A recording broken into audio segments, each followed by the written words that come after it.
تعالوا نعمل النهاردة احلى سينابون طري وهش بيدوب وانتي بتاكليه بعجينة زي القطن.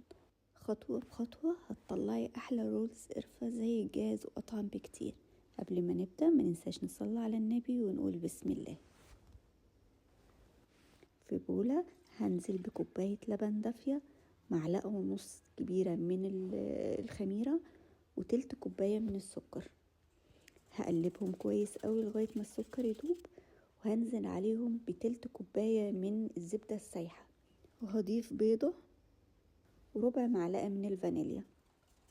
هقلبهم كويس قوي. بعد كده هنزل عليهم ب3 كوبايات ونص من الدقيق، هدوب فيهم رشة ملح. هقلب الملح كويس في الدقيق، وهنزل على الخليط ده وهبدأ أعجن العجينة. في الأول هتحسي ان كمية الدقيق قليلة، بس هي دي الكمية المظبوطة على الخليط ده. هتفضلي تعجيني كويس قوي، بتاخد وقت شوية بس بتطلع في الآخر عجينة زي القطن جميلة قوي.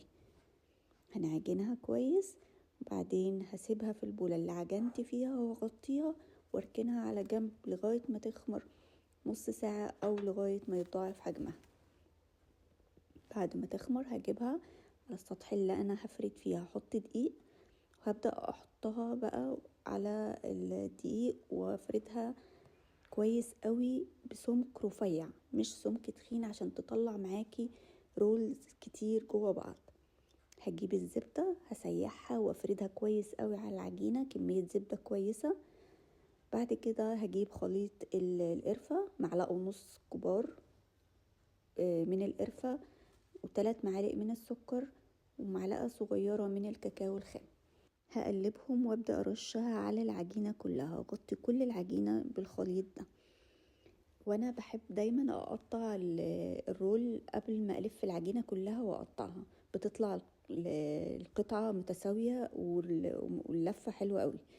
بعد ما الف كل القطع بحطهم في صينية مدهونة زبدة، واسيبهم برضو يخمروا نص ساعة او لغاية ما يتضاعف الحجم بتاعهم، وادخلهم فرن سخن على اعلى درجة لمدة ربع ساعة بس. دلوقتي هعمل الصوص الابيض. نص كوباية من الجبنة الكريمي، اي نوع جبنة عادي، نص كوباية من السكر البودر، نص كوباية من اللبن البودر، معلقة صغيرة من الزبدة. وبعد كده هضيف معلقة كبيرة من كريم شانتيه بيدي طعم حلو قوي للصوص، ومعانا نص كوباية من اللبن. هقلبهم الاول مع بعض، وبعد كده هضربهم بالمضرب الكهربائي لغاية ما الخليط كله يتجانس مع بعض ويبقى بالقوام ده. شايفين هو كده كده لما بيقعد شوية كمان بيتقل اكتر. انا هنا طلعته من الفرن، الكاميرا معلش ما صورتش الجزء ده. حطيت الصوص الابيض وزينته بالكراميل والشوكولاتة والفول السوداني. جربي السينابون بالشكل ده، وهستنى تقوليلي رأيك في الكومنتات، وما تنسيش اللايك والاشتراك علشان يوصل لكم كل جديد منه.